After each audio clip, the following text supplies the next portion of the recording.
Hare Krishna.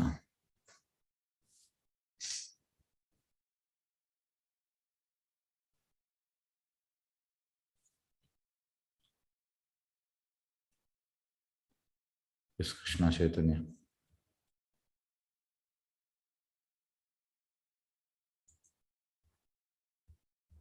Hare Krishna. ಎಲ್ಲರಿಗೂ ಸ್ವಾಗತ. ಶ್ರೀಮದ್ ಭಾಗವತಂ 2ನೇ ಸ್ಕಂದ 9ನೇ ಅಧ್ಯಾಯ ಶ್ಲೋಕ 26. ತಥಾಪಿ ನಾತಮಾನಸ್ಯ ನಾತಾಯ ನಾಚಿತಂ ಪರ ಅವರೇ ಯಥಾರೂಪೇ ಜಾನೀಯಾಂ ತೇ ತು ಅರೂಪಿನಾ. ಅನುವಾದ: ಆದರೂ ಎಲೆ ಸ್ವಾಮಿ, ದಯವಿಟ್ಟು ನನ್ನ ಆಸೆ ಆಕಾಂಕ್ಷೆಗಳನ್ನು ಈಡೇರಿಸು ಎಂದು ನಾನು ನಿನ್ನಲ್ಲಿ ಪ್ರಾರ್ಥಿಸುತ್ತೇನೆ. ನಿನ್ನ ದಿವ್ಯ ರೂಪಿಯಾಗಿದ್ದರೂ ಐಕ ರೂಪ ಧರಿಸುವೆ. ನೀನು ದಿವ್ಯ ರೂಪಿಯಾಗಿದ್ದರು ಐಕ ರೂಪ ಧರಿಸು. ನಿನಗೆ ಐಕ ರೂಪವಿಲ್ಲದಿದ್ದರೂ ಅಂಥ ರೂಪವನ್ನು ಹೇಗೆ ತಾಳುವೆ ಎಂಬುದನ್ನು ನನಗೆ ದಯವಿಟ್ಟು ತಿಳಿಸುವಂತ. ಭಗವಂತನಿಗೆ ಐಕ ರೂಪ ಇಲ್ಲ. ಭಗವಂತನ ರೂಪ ಸಚ್ಚಿದಾನಂದ. ಹಾಗಾಗಿ ಭಗವಂತನ ದಿವ್ಯ ರೂಪ. ಇದರ ಬಗ್ಗೆ ಕೇಳ್ತಾ ಇದ್ದಾನೆ, ಹೇಗೆ ನೀನು ತಾಳುವೆ ಎಂಬುದನ್ನು ಇಲ್ಲಿ ಕೇಳ್ತಾ ಇದ್ದಾನೆ. ಶ್ಲೋಕ 27. ಯಥಾ ಆತ್ಮ ಮಾಯಾ ಯೋಗೇನ ನಾನಾ ಶಕ್ತಿ ಉಪಬ್ರಹ್ಮಿತಂ ವಿಲುಂಪನ್ ವಿಸೃಜನ್ ಘೃಣನ್ ಬಿಭೃದ್ ಆತ್ಮಾನಂ ಆತ್ಮನ. ಅನುವಾದ: ನೀವು ಲಯ, ಸೃಷ್ಟಿ, ಧಾರಣೆ ಮತ್ತು ನಿರ್ವಹಣೆಗಳಿಗಾಗಿ ಸಂಯೋಗ ಮತ್ತು ಪರಿವರ್ತನೆಗಳ ಕ್ರಮದಲ್ಲಿ ಹೇಗೆ ವಿವಿಧ ಶಕ್ತಿಗಳನ್ನು ಪ್ರಕಟಿಸುತ್ತೀಯೇ ಎಂಬುದನ್ನು ದಯವಿಟ್ಟು ನನಗೆ ತಿಳಿಸು. ನೋಡಿ, ಎಲ್ಲ ಡೀಟೇಲ್ ಆಗಿ ಕೇಳ್ತಾ ಇದ್ದಾನೆ. ಡೀಟೇಲ್ಸ್. ಲಯ, ಸೃಷ್ಟಿ, ಧಾರಣೆ ಇದೆಲ್ಲ ಹೇಗೆ ಆಗ್ತದೆ, ಪರಿವರ್ತನ ಕ್ರಮದಲ್ಲಿ ಹೇಗೆ ವಿವಿಧ ಶಕ್ತಿಗಳೆಲ್ಲ ಹೇಗೆ ಪ್ರಕಟ ಆಗ್ತದೆ, ಇದನ್ನೆಲ್ಲ ಕೇಳ್ತಾ ಇದ್ದಾನೆ. ಈಗ ಭಾವಾರ್ಥಕ್ಕೆ ಹೋಗುವ. ಭಾವಾರ್ಥ ಬೈದಿರಿ ಅಭಯ ಚರಣಾರವಿಂದ ಭಕ್ತಿವೇದಾಂತ ಸ್ವಾಮಿ ಶೀಲ ಪ್ರಭುಪಾದ್ಗೆ. ಸೂರ್ಯ ಪ್ರಕಾಶವು ಸೂರ್ಯಗ್ರಹದ ಶಕ್ತಿಯ ಅಭಿವ್ಯಕ್ತಿಯಾಗಿರುವಂತೆ ಇಡೀ ಅಭಿವ್ಯಕ್ತ ಜಗತ್ತು ಭಗವಂತನ ವಿವಿಧ ಶಕ್ತಿಗಳ, ಎಂದರೆ ಅಂತರಂಗ, ಬಹಿರಂಗ ಮತ್ತು ತಡಶಕ್ತಿಗಳ ಪ್ರಸರಣದಿಂದ ಆದ ಸ್ವಯಂ ಭಗವಂತನೇ ಆಗಿದೆ. ನೋಡಿ, ಈ ಅಂತರಂಗ ಶಕ್ತಿ, ಬಹಿರಂಗ ಶಕ್ತಿ, ತಡಶಕ್ತಿ ಎಲ್ಲವೂ ಭಗವಂತನ ಶಕ್ತಿ. ಹೇಗೆಂದರೆ ಸೂರ್ಯ ಪ್ರಕಾಶ ಸೂರ್ಯಗ್ರಹದ ಶಕ್ತಿ. ಈಗ ನಮಗೆ ಸೂರ್ಯನ ಬೆಳಕು ಅದು ಶಕ್ತಿ, ಆ ಗ್ರಹದ ಶಕ್ತಿ. ಅದೇ ರೀತಿ ಎಲ್ಲ ಅಂತರಂಗ, ಬಹಿರಂಗ ಮತ್ತು ತಡಶಕ್ತಿ ಇದೆಲ್ಲವೂ ಭಗವಂತನ ಶಕ್ತಿ. ಸೂರ್ಯ ಪ್ರಕಾಶವು ಏಕಕಾಲದಲ್ಲಿ ಹೇಗೆ ಸೂರ್ಯಗ್ರಹದೊಂದಿಗೆ ಅಖಂಡವೂ ಆಗಿದ್ದು ಭಿನ್ನವಾಗಿರ್ತದೋ ಹಾಗೆ ಅಂತ ಶಕ್ತಿ ಭಗವಂತನ ಏಕಕಾಲದ ಅಖಂಡವೂ ಆಗಿದ್ದು ಭಿನ್ನವಾಗಿರ್ತದೆ. ಇದಕ್ಕೆ ಹೇಳುವಂಥದ್ದು ಅಚಿಂತ್ಯ ಭೇದ ಅಭೇದ ತತ್ವ. Simultaneous one and different. ಅದು ಟೋಟಲಿ ಇನ್ಕನ್ಸೀವಬಲ್. ಇದನ್ನು ನಾವು ಹೇಗೆ ತಿಳಿಯುವಂಥದ್ದು? ಇದನ್ನು ನಾವು ಈ ಈಶೋಪನಿಷದಲ್ಲಿ ಉಂಟು. ಶ್ಲೋಕ 5.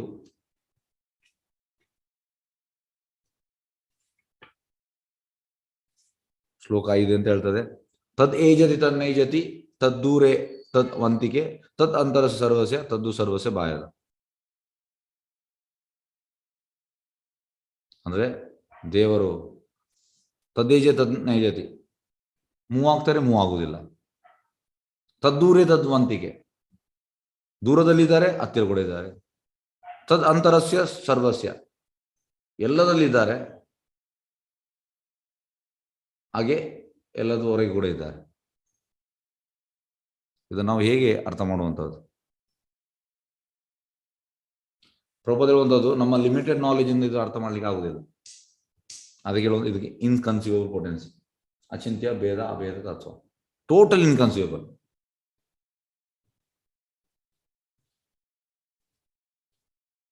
ಆದ್ರೆ ಇದಕ್ಕೆ ಸೊಲ್ಯೂಷನ್ ಉಂಟು. ಹೇಗೆ? ಪ್ರಭುಪಾದ ಹೇಳುವಂಥದ್ದು, but all contradictions are resolved when we consider the inconceivable potencies of the supreme Lord. ಆಗ ಎಲ್ಲ ನಮ್ಮ ಕಾಂಟ್ರಡಿಕ್ಷನ್ ರಿಸಾಲ್ವ್ ಆಗ್ತದೆ.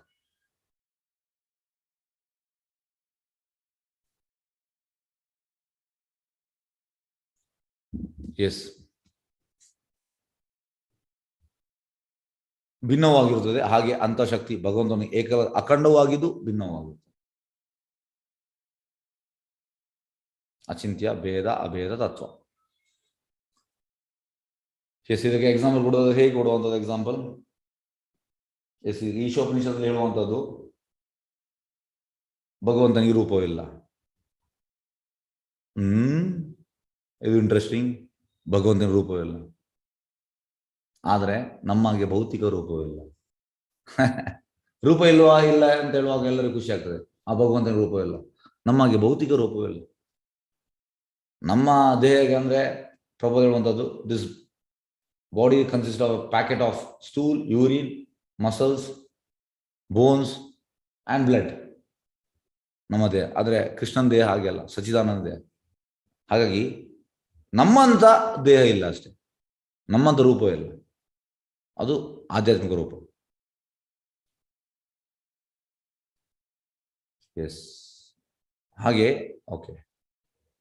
ಏಕ ಅಖಂಡವಾಗಿದ್ದು ಭಿನ್ನವಾಗಿದ್ದು ಶಕ್ತಿಗಳು ಭಗವಂತನ ಸೂಚನೆಯಿಂದ ಸಂಯೋಗ ಮತ್ತು ಪರಿವರ್ತನೆಯ ಕ್ರಮದಲ್ಲಿ ಕೆಲಸ ಮಾಡುತ್ತದೆ. ಎಲ್ಲ ಶಕ್ತಿ. ಈಗ ಮಾಯ ಶಕ್ತಿ ಇದರಲ್ಲಿ ಉಂಟು. ಯಾವುದು? ಭಗವದ್ಗೀತೆಯಲ್ಲಿ 9.10 ಮಯಾ ದಕ್ಷೇನ ಪ್ರಕೃತಿ ಸೂಯತೆ ಸಾಚಾರಾಚಾರಂ ಏತು ನಾನೇನ ಕೌಂತೆಯ ಜಗದ್ ವಿಪರಿವರ್ತದೆ. ನನ್ನ ಆಜ್ಞೆಯಲ್ಲಿ ಕೆಲಸ ಮಾಡುವಂಥದ್ದು ಅವಳು. ಸೂಚನೆಯಿಂದ ಸಂಯೋಗ ಮತ್ತು ಪರಿವರ್ತನೆ ಕ್ರಮದಲ್ಲಿ ಕೆಲಸ ಮಾಡುತ್ತಿರುತ್ತದೆ. ಬ್ರಹ್ಮ, ವಿಷ್ಣು ಮತ್ತು ಶಿವನಂತ ಕಾರ್ಯನಿಯೋಗಿಗಳು ಭಗವಂತನ ವಿವಿಧ ಅವತಾರಗಳು. ನೋಡಿ, ಇವರೆಲ್ಲ ಗುಣಾವತಾರ. ಒಟ್ಟಿಗೆ 6 ಅವತಾರ ಉಂಟು. ಪುರುಷಾವತಾರ, ಲೀಲಾವತಾರ, ಪುರುಷಾವತಾರ, ಮತ್ತೆ ಯುಗಾವತಾರ, ಗುಣಾವತಾರ, ಶಕ್ತಾವೇಶಿತ ಅವತಾರ, ಮನ್ವಂತರ ಅವತಾರ. ಈ ರೀತಿ. ಅದರಲ್ಲಿ ಇವರು ಗುಣಾವತಾರ 3: ಬ್ರಹ್ಮ, ವಿಷ್ಣು, ಮಹೇಶ್ವರ. ಅಲ್ಲಿ ವಿಷ್ಣು ಅಂದರೆ ಕ್ಷೀರೋದಕಶಾಹಿ ವಿಷ್ಣು. ಅದನ್ನು ನಾವು ತಿಳಿಬೇಕು. ಯಾಕೆಂದರೆ ಗರ್ಭೋದಕಶಾಹಿ ವಿಷ್ಣುನ ಎಕ್ಸ್ಪಾನ್ಷನ್ ಕ್ಷೀರೋದಕಶಾಹಿ ವಿಷ್ಣು. ಗರ್ಭೋದಕಶಾಹಿ ವಿಷ್ಣು ಹೊಕ್ಕಳಿಂದ ಹುಟ್ಟುವಂಥದ್ದು ಬ್ರಹ್ಮ, ಮತ್ತೆ ಬ್ರಹ್ಮನಿಂದ ಹುಟ್ಟುವಂಥ ಶಿವ. ಹಾಗಾಗಿ ಈ ರೀತಿ ನಾವು ಅರ್ಥ ಮಾಡಬೇಕು. ವಿಷ್ಣು ಶಿವನಂದ ಕಾರ್ಯ ನಿಯೋಗಿಗಳು ಭಗವಂತನ ವಿವಿಧ ಅವತಾರಗಳು. ಅಂದರೆ ಭಗವಂತನನ್ನು ಬಿಟ್ಟು ಬೇರೇನೂ ಇಲ್ಲ. ಅಲ್ಟಿಮೇಟ್ ಕಾಸ್ ಕೃಷ್ಣ. ಆದರೆ ಭಗವಂತ ಅಂತ ಎಲ್ಲ ಅವ್ಯಕ್ತ ಶಕ್ತಿಗಳಿಂದ ಭಿನ್ನ. ಎಲ್ಲ ಶಕ್ತಿಯಿಂದ ಭಿನ್ನ. ಯಾಕೆಂದ್ರೆ ಒಬ್ಬ ಹೇಳುವಂಥದ್ದು, ಕೃಷ್ಣ ಈಸ್ ಆಲ್ವೇಸ್ ಬಿಸಿ. ಎಂತ busy Krishna? Playing with gopa friends, playing with cows, calves, ಮತ್ತೆ gopis, dancing with gopis. Krishna totally ಜಾಲಿಯಲ್ಲಿ ಇರ್ತಾನೆ. ಹಾಗೆ ನಮಗೆ ಇದು ಅರ್ಥ ಆಗುವುದಿಲ್ಲ. ಆದರೂ ಭಗವಂತ ಅಂತ ಎಲ್ಲ ಅವ್ಯಕ್ತಿ ಶಕ್ತಿಗಳಿಂದ ವಿಭಿನ್ನನದು. ವಿಭಿನ್ನನಂತೆ ಎಲ್ಲ ಶಕ್ತಿಗಳಿಂದ ವಿಭಿನ್ನ. ಕೃಷ್ಣ ಶಕ್ತಿಮಾನ್, ಅವ್ಯಕ್ತ ಶಕ್ತಿಗಳಿಗಿಂತ ವಿಭಿನ್ನನು. ಅದು ಹೇಗೆ ಎಂಬುದನ್ನು ಮುಂದೆ ವಿವರಿಸಲಾಗುತ್ತದೆ. ಅದನ್ನು ನೋಡುವ ನಾವು ಎಂತ ಅಂತ. ಎಸ್, ಶ್ಲೋಕ 28. ಎಸ್, ಕ್ರೀಡಸಿ ಅಮೋಘ ಸಂಕಲ್ಪ ಊರ್ಣಾಭಿ ಯಥಾ ಊರ್ಣುತೆ ತಥಾ ತತ್ ವಿಷಯಾಂ ದೇಹಿ ಮನೀಷಾ ಮಯಿ ಮಾಧವ. ಸಕಲ ಶಕ್ತಿಗಳ ಒಡೆಯನಾದ ಎಲೆ ಸ್ವಾಮಿಯೇ, ದಯವಿಟ್ಟು ಅವೆಲ್ಲವುಗಳ ಬಗ್ಗೆ ನನಗೆ ತಾತ್ವಿಕವಾಗಿ ತಿಳಿಸು. ಜೇಡರ ಹುಳು ತನ್ನ ಸ್ವಂತ ಶಕ್ತಿಯಿಂದ ಹೇಗೆ ತನ್ನನ್ನೇ ಆವರಿಸಿಕೊಳ್ಳುವುದು, ಹಾಗೆ ನೀನು ಪ್ರೀತಿಸುತ್ತೀಯೇ. ನಿನ್ನ ಸಂಕಲ್ಪವು ಅಮೋಘವಾದದ್ದು. ಎಷ್ಟು ಒಂದು ಖುಷಿಯಲ್ಲಿದ್ದಾರೆ ಬ್ರಹ್ಮ. ಸಕಲ ಶಕ್ತಿಗಳ ಒಡೆಯನಾದ ಎಲೆ ಸ್ವಾಮಿ, ದಯವಿಟ್ಟು ಅವೆಲ್ಲವುಗಳ ಬಗ್ಗೆ ನಿಮಗೆ ತಾತ್ವಿಕವಾಗಿ ಅಂದ್ರೆ ಫಿಲಾಸಫಿಗೆ ತಿಳಿಸು.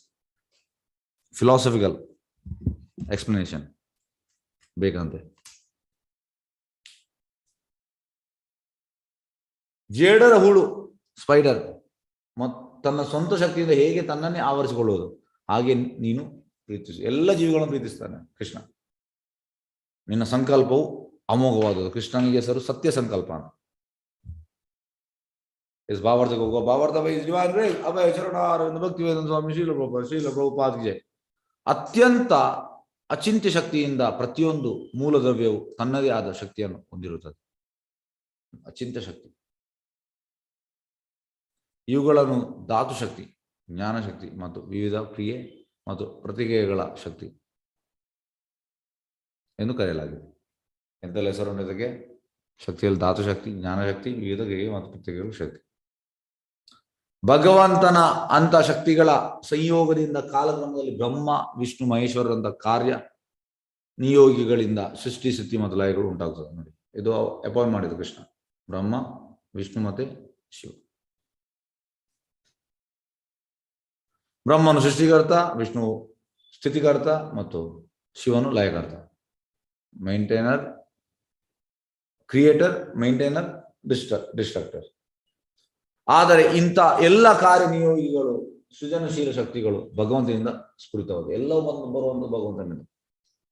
ಆದರೆ ಅವು ವೈವಿಧ್ಯತೆಯ ಏಕೈಕ ಪರಮ ಮೂಲವಾದ ಭಗವಂತನ ಹೊರತು ಬೇರೇನೂ ಇಲ್ಲ. ಜೇಡರ ಹುಳು ಮತ್ತು ಜೇಡನ ಬಳೆ ಇದಕ್ಕೆ ಬಹು ಸಮರ್ಪಕವಾದ ಉದಾಹರಣೆ. ಎಂತ ಉದಾಹರಣೆ? ಜೇಡರ ಹುಳು ಬಲೆಯನ್ನು ಸೃಷ್ಟಿಸುತ್ತದೆ ಮತ್ತು ಅದನ್ನು ರಕ್ಷಿಸಿಕೊಂಡು ಬರುತ್ತದೆ. ಆ ಹುಳುವಿನ ಇಚ್ಛಾನುಸಾರ ಅದೆಲ್ಲವೂ ಹುಳುವಿನಲ್ಲೇ ಸೇರಿ ಹೋಗುತ್ತದೆ. ಜೇಡರ ಹುಳು ಬಲೆಯಿಂದ ಆವೃತವಾಗಿರುತ್ತದೆ. ಒಂದು ಕ್ಷುದ್ರ ಜೇಡರ ಹುಳು ತನ್ನ ಇಚ್ಛಾನುಸಾರ ವರ್ತಿಸುವಷ್ಟು ಶಕ್ತಿಶಾಲಿಯಾದಲ್ಲಿ ಸೃಷ್ಟಿ, ಸ್ಥಿತಿ, ಲಯ, ವಿಶ್ವದ ಉದ್ಭವ ವಿಚಾರಗಳಲ್ಲಿ ಪರಮ ಪ್ರಭು ಭಗವಂತನ ತನ್ನ ಪರಮ ಇಚ್ಛಾನುಸಾರ ಕೆಲಸ ಮಾಡಲಾಗುವುದು. ಒಂದು ಶೂದ್ರ ಜೇಡರ ಹುಳು ತನ್ನ ಇಚ್ಛಾನುಸಾರ ವರ್ತಿಸುವಷ್ಟು ಶಕ್ತಿಶಾಲಿಯಾದಲ್ಲಿ. ನೋಡಿ, ಹುಳು ಅಷ್ಟು ಶಕ್ತಿಶಾಲಿ, ಅದಕ್ಕೆ ಇಚ್ಛೆ ಬಂದಾಗಿ ಮಾಡ್ತದೆ. ಮತ್ತೆ ಕೃಷ್ಣ ಎಣಿಸಿ ಎಷ್ಟು ಶಕ್ತಿಶಾಲಿ. ಸೃಷ್ಟಿ, ಸ್ಥಿತಿ ಮತ್ತು ಲಯದ ವಿಶ್ವದ ಉದ್ಭವ ವಿಚಾರಗಳು ಪರಮ ಪ್ರಭು ಭಗವಂತ ಏಕೆ ತನ್ನ ಪರಮ ಇಚ್ಛಾನುಸಾರ ಕೆಲಸ ಮಾಡಲಾಗ? ಏಕೆ ಅವನು ಮಾಡಬಾರ್ದು ಅವನ ಇಚ್ಛಾನುಸಾರ? ಬ್ರಹ್ಮನಂತ ಭಕ್ತನು ಅಥವಾ ಆ ಪರಂಪರೆಯನ್ನು ಸರ್ವಶಕ್ತಿ ದೇವತಂ ಪುರುಷನು ನಾನಾ ಶಕ್ತಿ ವಲಯಗಳಲ್ಲಿ ಶಾಶ್ವತವಾಗಿ ತನ್ನ ದಿವ್ಯ ಲೀಲೆಗಳು ನಿರತನಾಗಿರುವುದನ್ನು ಭಗವದ್ ಅನುಭವದಿಂದ ಅರಿತುಕೊಳ್ಳಬಹುದು. ಬ್ರಹ್ಮನಂತ ಭಕ್ತನು ಅಥವಾ ಆ ಪರಂಪರೆಯಲ್ಲಿ ಬಂದ ಭಕ್ತ, ಸರ್ವಶಕ್ತಿ ದೇವದ ಪುರುಷನ ನಾನಾ ಶಕ್ತಿ, ನಾನಾ ಶಕ್ತಿ ಅವನಿಗೆ ಗೊತ್ತಿರ್ತದೆ. ಹಾಗೆ ಅವನಿಗೆ ಅಂಡರ್ಸ್ಟ್ಯಾಂಡ್ ಮಾಡ್ಲಿಕ್ಕೆ ಆಗ್ತದೆ. ಪರಂಪರೆ ಬಲ್ಲದ ಆಗುದಿಲ್ಲ. ಜನ ಹೇಳ್ತಾರೆ ನಮ್ಮಲ್ಲಿ ಶಕ್ತಿ ಉಂಟಂತ. ನಮ್ಮಲ್ಲಿ ಏನಿಲ್ಲ ಶಕ್ತಿ ಇರೋದು ಕೃಷ್ಣ ಹತ್ರ. ಕೃಷ್ಣ ನಮ್ಗೆ ಸ್ವಲ್ಪ ಬ್ಲೆಸ್ ಮಾಡಿ ನಮಗೆ ಕೂಡ ಶಕ್ತಿ ಬರ್ತದೆ ಅಷ್ಟೇ. ಶ್ಲೋಕ 29. ಭಗವತ್ ಶಿಕ್ಷಿತಂ ಅಹಂ ಕರವಾಣಿ ಅತಂದ್ರಿತ ನಾ ಹ್ಯಮಾನ ಪ್ರಜಾಸರ್ಗಂ ಬದ್ಧೇಯಂ ಯತ್ ಅನುಗ್ರಹಾತ್. ಅನುವಾದ: ನಾನು ದೇವತಾ ಪುರುಷನ ಉಪದೇಶದಿಂದ ಈ ವಿಷಯದಲ್ಲಿ ಶಿಕ್ಷಣ ಪಡೆಯಲು ಸಾಧ್ಯವಾಗುವ ರೀತಿಯನ್ನು ದಯವಿಟ್ಟು ನನಗೆ ತಿಳಿಸು.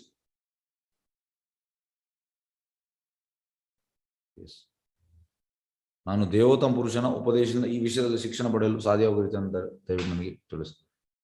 ಹೀಗೆ ಜೀವಿಗಳ ಸೃಷ್ಟಿಯಲ್ಲಿ ಸಾಧನವಾಗಿ ಕೆಲಸ ಮಾಡಿಯೂ ಆ ಚಟುವಟಿಕೆಗಳಲ್ಲಿ ಬದ್ಧನಾಗದಂತೆ ಮಾಡು. ಇದು ಒಳ್ಳೆ ಮೆಡಿಟೇಷನ್. ಹೀಗೆ ಜೀವಿಗಳ ಸೃಷ್ಟಿಯಲ್ಲಿ ಸಾಧನವಾಗಿ ಕೆಲಸ ಮಾಡಿಯೂ ಆ ಚಟುವಟಿಕೆಗಳಲ್ಲಿ ಬದ್ಧನಾಗದಂತೆ ಮಾಡು.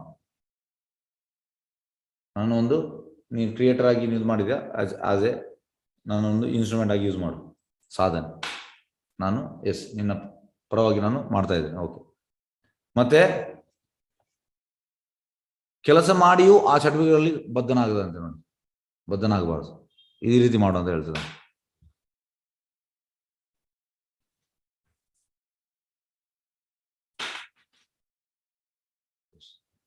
ಭಾವಾರ್ಥ ಬಗ್ಗೆ ಡಿವೈನ್ ಗ್ರೇಸ್ ಅಭಯ ಚರಣಾರವಿಂದ ಭಕ್ತಿವೇದಾಂತ ಸ್ವಾಮಿ ಶಿಲ ಪ್ರಭುಪಾದ ಕಿ ಜೈ. ಬ್ರಹ್ಮನು ತನ್ನ ಸ್ವಂತ ಜ್ಞಾನದ ಬಲವನ್ನು ಅವಲಂಬಿಸುವ ಮತ್ತು ಐಕ ಬಂಧನಗಳಿಗೆ ಬದ್ಧನಾಗುವ ಊಹಾತ್ಮಕ ಚಿಂತಕನಾಗ ಬಯಸಲಿಲ್ಲ. ಇದು ಪ್ರಭುಪಾದ ಯಾರಿಗೆ ಹೇಳ್ತಾ ಇದ್ದಾರೆ? ಯಾರು ಹೇಳ್ಬೋದು ಈ ಸೆಂಟೆನ್ಸ್? ಯಾರಿಗೆ? ಒಂದು ನಿಮಿಷ ಅನ್ಮ್ಯೂಟ್ ಮಾಡ್ತಾ ಇದ್ದೇನೆ. ಯಾರಿಗೆ ಇದು ಸೆಂಟೆನ್ಸ್? ಜ್ಞಾನಿಗಳಿಗೆ. ಜ್ಞಾನಿಗಳಿಗೆ. ಖಾಲಿ ಜ್ಞಾನಿಗಳಿಗೆ ಮಾತ್ರವಾ? ನಿರಾಕಾರವಾದಿ. ಮತ್ತೆ ಬೇರೆ? ಮಾಯಾವಾದಿಗಳಿಗೆ, ಜ್ಞಾನಿಗಳಿಗೆ.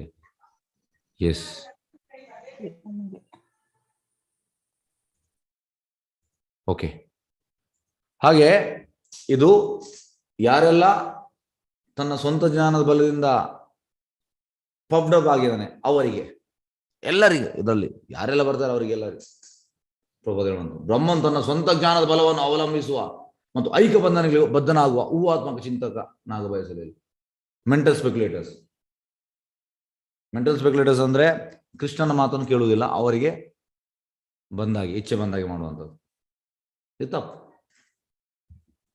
ಯಾರೊಬ್ಬರು ಸಕಲ ಕಾರ್ಯಾಚರಣೆಯಲ್ಲಿ ತಾನೊಂದು ಸಾಧನವೆಂದು ಶುದ್ಧ ಪ್ರಜ್ಞೆ ಅಂತ ತಿಳಿದುಕೊಳ್ಳಬಹುದು. ನಾವೊಂದು ಇನ್ಸ್ಟ್ರೂಮೆಂಟ್.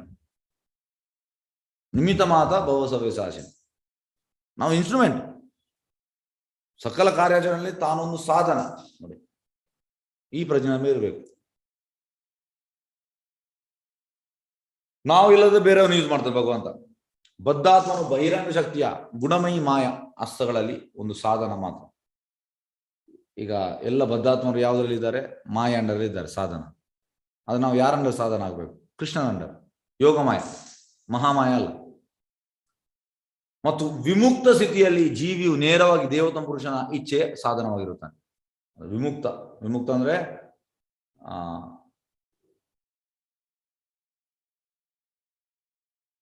ಈ 7.14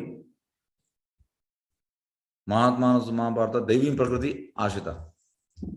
ಎಸ್, 14 ಶ್ಲೋಕ 7.14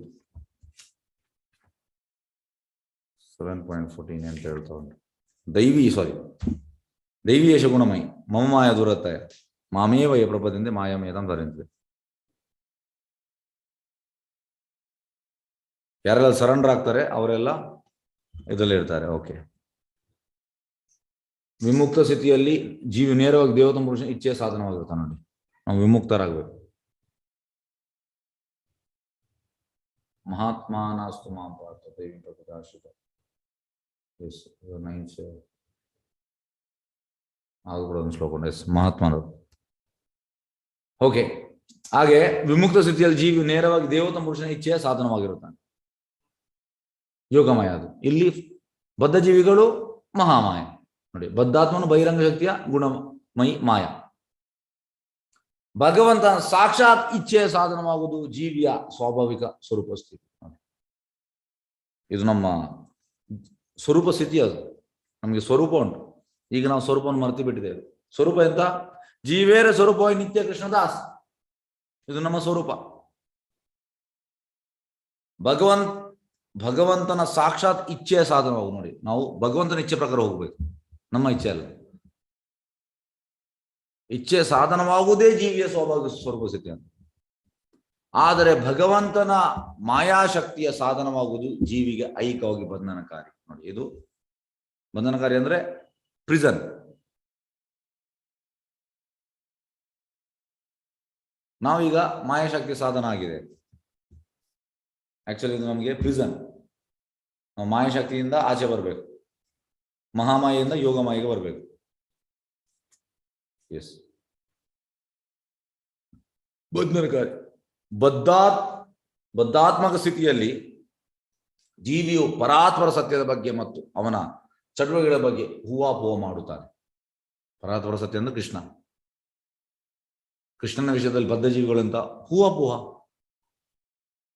May be, might be, perhaps, ಹೀಗೆ ಹಾಗೆ, ಇಫ್, ಬಟ್. ಪ್ರಬೋಧ ಇದು ಯಾವುದು ಬೇಡ ಅಂತೆ, ಹೂವಾಪೂವ ಬೇಡ. ಆಸ್ ಇಟ್ ಈಸ್, ಯಥಾರೂಪ ಕೃಷ್ಣ ಹೇಗೆ ಹೇಳಿದ ಹಾಗೆ. ಆದ್ರೆ ಬದ್ಧ ಸ್ಥಿತಿಯಲ್ಲಿ ನಾವು ಹೂವಾಪೂವ ಮಾಡ್ತೇವೆ. ಆದ್ರೆ ಮುಕ್ತ ಸ್ಥಿತಿಯಲ್ಲಿ ಜೀವಿಯು ಭಗವಂತನ ನೇರವಾಗಿ ಜ್ಞಾನ ಪಡೆಯುವನು ಮತ್ತು ಅಂತ ಮುಕ್ತಾತ್ಮನ ದೋಷರಹಿತನಾಗಿ ಊಹಾತ್ಮಕ ಹವ್ಯಾಸಗಳಿಲ್ಲದೆ ಕೆಲಸ ಮಾಡ್ತಾನೆ. ನೋಡಿ, ನೇರವಾಗಿ ಜ್ಞಾನ ಸಿಗ್ತದೆ. ಹೇಗೆ? ಭಗವಂತ ದಿವ್ಯ ಪ್ರೇಮ ಸೇವೆಯಲ್ಲಿ ಸತತವಾಗಿ ಮಗ್ನವಾಗಿ ಶುದ್ಧ ಭಕ್ತರು ಸಾಕ್ಷಾತ್ ಭಗವಂತನ ಉಪದೇಶ ಪಡೆಯುತ್ತಾರೆ ಎಂದು ಭಗವದ್ಗೀತೆಯಲ್ಲಿ 10.10 ಮತ್ತು 11. 10 ಯಾರಿಗೆ? Educated class. 11 uneducated class. 10th ಅಂತ ತೇಷಾಂ ಸತತಯುಕ್ತಾನ ಭಜತಾಂ ಪ್ರೀತಿ ಪೂರ್ವಕಂ ದದಾಮಿ ಬುದ್ಧಿ ಯೋಗಂ. ಬುದ್ಧಿ ಉಂಟು ಅಲ್ಲಿ. ಬುದ್ಧಿ ಅಂದ್ರೆ ಎಜುಕೇಟೆಡ್ ಕ್ಲಾಸ್. ಯೋಗಂ ತಾಂ ಏನಮಾಂ ಉಪಯಾಂತಿದೆ. ಮತ್ತೆ ನೆಕ್ಸ್ಟ್ 11th ಇದು ಯಾರಿಗೆ ಎಜುಕೇಶನ್ ಇಲ್ಲ, ನಮ್ಮ ಸೋಕಾಲ್ಡ್ ಎಜುಕೇಶನ್, ಅವರಿಗೂ ಕೂಡ ಕೃಷ್ಣ ಎಂತ ಮಾಡ್ತಾನೆ? ತೇಷಾಂ ಏವಾನ್ ಕಂಪಾರ್ಥಂ ಅಹಂ ಅಜ್ಞಾನಜಂ ತಮಃ ನಾಶಯ ಆತ್ಮಭಾವಸ್ತು ಜ್ಞಾನದೀಪೇನ ಭಾಷದು. ಈ ಜ್ಞಾನದ ಬೆಳಕಿನಿಂದ ಅಜ್ಞಾನ ಕತ್ತಲನ್ನು ನಾಶ ಮಾಡ್ತಾನೆ ಭಗವಂತ. ಒಳಗಿಂದಲೇ ರಿವೀಲ್ ಮಾಡ್ತಾನೆ. ವಿದಿನ್ ಅಂದ್ರೆ ಇನ್ಸ್ಟ್ರಕ್ಷನ್ ಕೊಡ್ತಾನೆ ಭಗವಂತ ಶುದ್ಧ ಭಕ್ತರಿಗೆ. ಹಾಗೆ ಈ ರೀತಿ ಮಾಡ್ತಾನೆ ಭಗವಂತ, ಹೇಳಲಾಗಿದೆ. ಉಪದೇಶ ಸಿಗ್ತದೆ, ನಾವು ರೆಡಿ ಆಗಬೇಕು. ಇದರಿಂದ ಭಕ್ತನು ಅಚಲವಾಗಿ ಭಗವತಾಮ ಮರಳುವ ಹಾದಿಯಲ್ಲಿ ಪ್ರಗತಿ ಸಾಧಿಸ್ತಾನೆ. ಈ ರೀತಿ ಅವ ಕೃಷ್ಣಧಾಮಕ್ಕೆ ಹೋಗುವ. ಭಗವಂತನ ಶುದ್ಧ ಭಕ್ತರು ತಮ್ಮ ಪ್ರಗತಿಯ ಬಗ್ಗೆ ಹೆಮ್ಮೆ ಪಡುವುದಿಲ್ಲ. ಶುದ್ಧ ಭಕ್ತರು ನಾವು ಯಾವಾಗಲೂ ಕೀಳು. ಈಗ ಒಂದು ಎಕ್ಸಾಂಪಲ್ ತೆಗಿಯುವ. ನರೋತ್ತಮದಾಸ್ ಠಾಕೂರ್ ಎಂತ ಹೇಳ್ತಾರೆ ನೋಡು. ನರೋತ್ತಮದಾಸ್ ಠಾಕೂರ್ ಹರಿಹರಿ ವಿಫಲೆ ಜನ್ಮ ಗೊನಾಯಿನು. ಒಂದು ನಿಮಿಷ, ನಾವು ಹೇಳಿದೆವು. ಎಸ್ ಎಂತ ಹೇಳುವಂಥದ್ದು ನರೋತ್ತಮದಾಸ್ ಠಾಕೂರ್. ಹರಿಹರಿ ವಿಫಲೆ ಜನ್ಮ ಗೊನಾಯಿನು, ಮನುಷ್ಯ ಜನ್ಮ ಪಾಯ, ರಾಧಾ ಕೃಷ್ಣನ ಭಜಿಯ, ಜಾನಿಯಾ ಶುನಿಯಾ ವಿಷ ಕಾಯ್ನು. ಆಕ್ಚುಲಿ ಅವರು ನಮ್ರತೆಯಲ್ಲಿ ಹೇಳುವಂಥದ್ದು, ತುಂಬಾ ನಮ್ರತೆ. ನಾನು ರಾಧಾಕೃಷ್ಣನ ಭಜನೆ ಮಾಡ್ತಾ ಇಲ್ಲ, ಮನುಷ್ಯ ಜನ್ಮ ಸಿಕ್ಕಿದೆ, ನಾನು ವಿಷ ಕುಡಿತಾ ಇದ್ದೇನೆ, ವ್ಯರ್ಥವಾಗಿ ಕಳೀತಾ ಇದ್ದೇನೆ. ಆಕ್ಚುಲಿ ನರೋತ್ತಮದಾಸ್ ಠಾಕೂರ್ ಪ್ರಿಡಿಕ್ಷನ್ ಎಂತಂದ್ರೆ ಚೈತನ್ಯ ಮಹಾಪ್ರಭು ಹೇಳುವಂಥದ್ದು. ಚೈತನ್ಯ ಮಹಾಪ್ರಭು ಪ್ರಿಡಿಕ್ಟ್ ಮಾಡ್ತಾರೆ. ಈ ಪದ್ಮ ರಿವರ್ ಅಲ್ಲಿ ಚೈತನ್ಯ ಮಹಾಪ್ರಭು ಹೇಳುವಂಥದ್ದು, very soon pure devotee ನರೋತ್ತಮ will come here. ಅಲ್ಲಿಗೆ ಬರ್ತಾನೆ. ಆ ಜಾಗ ಚೈತನ್ಯ ಮಹಾಪ್ರಭು ಪದ್ಮ ರಿವರ್ ಅಲ್ಲಿ ಅವ್ರು ಹೇಳ್ತಾರೆ, ಅಲ್ಲಿ ಹೇಳ್ತಾರೆ, you will come to this place and you will get total effulgence. Narottamdas ಠಾಕೂರ್ಗೆ ಟೋಟಲ್ ಎಫಲ್ಜೆನ್ಸ್ ಬರ್ತದೆ. ಹಾಗೆ ಮಾಮೂಲಿ ಜನ ಅಲ್ಲ ನರೋತ್ತಮದಾಸ್ ಠಾಕೂರ್. ಆದ್ರೆ ನೋಡಿ ಎಂತ ನಮ್ರತೆ. ನಾನು ರಾಧಾಕೃಷ್ಣನ ಭಜನೆ ಮಾಡ್ತಾ ಇಲ್ಲ, ಮನುಷ್ಯ ಜನ್ಮ ಸಿಕ್ಕಿದೆ, ನಾನು ವಿಷ ಕುಡಿತಾ ಇದ್ದೇನೆ, ತಿಳಿದು ವಿಷವನ್ನು ಕುಡಿದಿದ್ದೇನೆ. ಇದು ನಮ್ರತೆ. ಹಾಗೆ ಭಗವಂತನ ಶುದ್ಧ ಭಕ್ತರು ತಮ್ಮ ಪ್ರಗತಿಯ ಬಗ್ಗೆ ಹೆಮ್ಮೆ ಪಡುವುದಿಲ್ಲ. ಏನು ಅಲ್ಲ ಅಂತ ಹೇಳಿದ್ರೆ, ಕೃಷ್ಣಾಜ್ ಕವಿರಾಜ್ ಗೋಸ್ವಾಮಿ ಚೈತನ್ಯ ಚರಿತಾಮೃತ ಆಥರ್ ಕೃಷ್ಣಾಜ್ ಕವಿರಾಜ್ ಗೋಸ್ವಾಮಿ ಬೇರೆ ಯಾರಲ್ಲ, ಅವರು ಈಸ್ ಒನ್ ಆಫ್ ದಿ ಮಂಜರಿ. ಎಲ್ಲ ಪ್ರಿಯ ಆಚಾರ್ಯ ಎಲ್ಲೂ ಮಂಜರಿ. ಹಾಗೆ ಈ ಅಷ್ಟ ಮಂಜರಿಯಲ್ಲಿ 6 ಗೋಸ್ವಾಮಿಗಳು, ಮತ್ತೆ ಲೋಕನಾಥ್ ಗೋಸ್ವಾಮಿ ಮತ್ತೆ ಕೃಷ್ಣಾಜ್ ಕವಿರಾಜ್ ಗೋಸ್ವಾಮಿ, ಅವರು ಕೂಡ ಈಸ್ ಅ ಮಂಜರಿ. ಹಾಗೆ ಅವ್ರು ಹೇಳುವಂಥದ್ದು, I am the lowest Dhan the worm in the stool. ನಾನು ಮಲದಲ್ಲಿರುವ ಆ ಸಣ್ಣ ಇದು ವರ್ಮ್, ಅದಕ್ಕಿಂತ ಕೂಡ ಕೀಳು. ಪ್ರಭುಪಾದ ಹೇಳ್ತಾರೆ, ಅವ್ರು ಹೇಳುವುದಾಗೆ ಅವ್ರು ಹಾಗೆ ಅಲ್ಲ, ಕೀಳು ಅಲ್ಲ. ಅವರಿಗೆ ತುಂಬಾ ಏಜ್ ಆಗಿತ್ತು. ಅವರು ರಾಧಾಕುಂಡಲ್ಲಿ ಚೈತನ್ಯ ಚರಿತಾಮೃತ ಬರೆಯುವಾಗ ಅವ್ರು ತುಂಬಾ ಏಜ್ ಆಗಿತ್ತು, ಆಗ್ತಾ ಇರಲಿಲ್ಲ. ಅವ್ರು ಹೇಳ್ತಾರೆ, ನನಗೆ ಬರೀಲಿಕ್ಕೆ ಆಗುದಿಲ್ಲ. ಆದ್ರೆ ಯಾಕೆ ಚೈತನ್ಯ ಚರಿತಾಮೃತ ಬರೆದ್ರು? ಯಾಕೆಂದ್ರೆ is advance devotee. Within guide ಮಾಡ್ತಾರೆ ಯಾರು? ಕೃಷ್ಣ ಚೈತನ್ಯ ಮಹಾಪ್ರಭು. ಹಾಗಾಗಿ ಮೆಟೀರಿಯಲ್ ಲುಕ್ ಇದು ಔಟ್ಸೈಡ್, ಜಸ್ಟ್ ನಮ್ಗೆ ಭೌತಿಕ ಲುಕ್. ಆದ್ರೆ ಎಲ್ಲ ಪ್ಯೂರ್ ಡಿವೋಟೀಸ್ ಅವ್ರೆಂತ ಅಂದ್ರೆ, ಆ ದೇಹದಲ್ಲಿ ಇದ್ದೇ ಸಿದ್ಧ ದೇಹವನ್ನು ಪಡೆದು ಅವರು ಮರಳಿ ದೇವತೆ ಮನೆಗೆ ಹೋಗಿದ್ದಾರೆ. Back to god. ಎಲ್ಲಿಂದ ಬಂದಿದ್ದಾರೆ ಅಲ್ಲಿಗೆ ಹೋಗಿದ್ದಾರೆ. ಅವ್ರು ಬಂದ ಜಸ್ಟ್ ಒಂದು ಭಗವಂತನ ಆಜ್ಞೆಗೆ ಬಂದದವರು. ಹಾಗಾಗಿ ಭಗವಂತನ ಶುದ್ಧ ಭಕ್ತರು ತಮ್ಮ ಪ್ರಗತಿಯ ಬಗ್ಗೆ ಹೆಮ್ಮೆ ಪಡುವುದಿಲ್ಲ. ಹೆಮ್ಮೆ ಇಲ್ಲ ಅವರಿಗೆ. ನಾವೆಷ್ಟು ನಮ್ರರಾಗ್ತೇವೆ ಅಷ್ಟು ಒಳ್ಳೇದು. ಪ್ರಭುಪಾದ ಹೇಳುವಂಥದ್ದು, 1975 ಅಲ್ಲಿ ಪ್ರಭುಪಾದ 108 ದೇವಸ್ಥಾನ ಮಾಡಿದ್ರು 10 ವರ್ಷದಲ್ಲಿ. ಆಗ ಎಲ್ಲ ಶಿಷ್ಯರು ಹೇಳಿದ್ರು, ಪ್ರಭುಪಾದ ಯು ಹ್ಯಾವ್ ಅಚೀವ್ಡ್ ಅಂತ. I have not done anything ಅಂತ ಹೇಳಿದ್ರು ಪ್ರಭುಪಾದ. ನೀವು 108 ದೇವಸ್ಥಾನ ಮಾಡಿದ್ರಿ 10 ವರ್ಷದಲ್ಲಿ, ಇಷ್ಟು ಲಕ್ಷಗಟ್ಟಲೆ ಭಕ್ತರನ್ನು ಮಾಡಿದಿರಿ, ಇದು ಅಚೀವ್ಮೆಂಟ್ ಅಲ್ಲ. I just executed my guru's order. ನನ್ನ ಗುರು ಶ್ರೀಲ ಭಕ್ತಿವೇದಾಂತ ಸರಸ್ವತಿ ಠಾಕೂರ್ ನನಗೆ ಪಾಶ್ಚಾತ್ಯ ದೇಶಕ್ಕೆ ಹೋಗ್ಲಿಕ್ಕೆ ಹೇಳಿದ್ರು, ಪುಸ್ತಕ ಬರೀಲಿಕ್ಕೆ ಹೇಳಿದ್ರು, ಇದನ್ನೇ ಹೇಳಿದ್ರು, ನಾನು ಅದನ್ನು ಮಾಡಿದಷ್ಟೇ. ಹಾಗಾಗಿ ಕ್ರೆಡಿಟ್ ಹೋಗಿದ್ರೆ ಅವರಿಗೆ ಹೋಗ್ಲಿ. ಹಾಗಾಗಿ ಶುದ್ಧ ಭಕ್ತರು ತಮ್ಮ ಪ್ರಗತಿಯ ಬಗ್ಗೆ ಹೆಮ್ಮೆ ಪಡುವುದಿಲ್ಲ, ಅವರಿಗೆ ಹೆಮ್ಮೆ ಇಲ್ಲ. ಆದರೆ ಅಭಕ್ತ ಹೂವಾತ್ಮಕ ಚಿಂತಕರು ಮಾಯಾಶಕ್ತಿಯ ಅಂಧಕಾರದಲ್ಲಿ ಇದ್ದು ನಿರ್ದಿಷ್ಟ ಗೊತ್ತು ಗುರಿ ಇಲ್ಲದೆ ತನ್ನ ಹೂವಾಪೋ ಆಧಾರಿತ ಮಿಥ್ಯಾಜ್ಞಾನದ ಬಗ್ಗೆ ಹೆಮ್ಮೆ ಪಟ್ಟುಕೊಳ್ಳುತ್ತಾರೆ. ಇದು ತುಂಬಾ ಮಂದಿ ಇದ್ದಾರೆ. ಇದಕ್ಕೆ ಈಗ 1000 ಸಂಸ್ಥೆ ಉಂಟು ಭಾರತದಲ್ಲಿ ಆಧ್ಯಾತ್ಮಿಕ. ಆಲ್ಮೋಸ್ಟ್ ಎಲ್ಲ ಸಂಸ್ಥೆಯ ಮೇನ್ ಅಡ್ಮಿನ್ ಅವರು ಹೀಗೆ ಹೆಮ್ಮೆ ಪಡುವಂಥದ್ದು. ಯಾಕೆಂದ್ರೆ ಕೃಷ್ಣನನ್ನು ಆಕ್ಸೆಪ್ಟ್ ಮಾಡ್ತಿಲ್ಲ ಅವರು. ಅವರು ಮಾಯೆಯಲ್ಲಿದ್ದಾರೆ, ಯೋಗ ಮಾಯಲ್ಲಿ ಅಲ್ಲ, ಮಹಾಮಾಯ ಅಂಡರ್ ಇರ್ತಾರೆ ಅವರು. ಯೋಗ ಮಾಯ ಅಂಡರ್ ಯಾರು ಇರ್ತಾನೆ ಅವ ಒಪ್ತಾನೆ, ಮಹಾಮಾಯ ಒಪ್ಪುವುದಿಲ್ಲ, ಅವ ಅಂಧಕಾರದಲ್ಲಿದ್ದಾನೆ, ಹೆಮ್ಮೆ ಪಟ್ಟುಕೊಳ್ಳುತ್ತಾರೆ. ಬ್ರಹ್ಮದೇವರು ಬ್ರಹ್ಮಾಂಡದ ಸರ್ವೋನ್ನತ ಪದವಿಯಲ್ಲಿ ಇದ್ದಾಗ್ಯೂ ಅಹಂಕಾರದ ಆ ಅಧಪತನದಿಂದ ಪಾರಾಗ ಬಯಸಿದರು. ಅವರು ಉನ್ನತ ಮಟ್ಟ ಇದರಲ್ಲಿದ್ದಾರೆ, ಅದು ಅವರಿಗೆ ಅಂತ ಅಹಂಕಾರ ಬೇಡ. ಅವರಿಗೆ ಅಂತ ಉನ್ನತವಾದ ಪದವಿಯಲ್ಲೂ ಕೂಡ ಅವರು ಆ ಇದರಿಂದ ಪಾರಾಗಲಿಕ್ಕೆ ಬಯಸಿದರು. ಎಸ್ ಕೃಷ್ಣ ಚೈತನ್ಯ.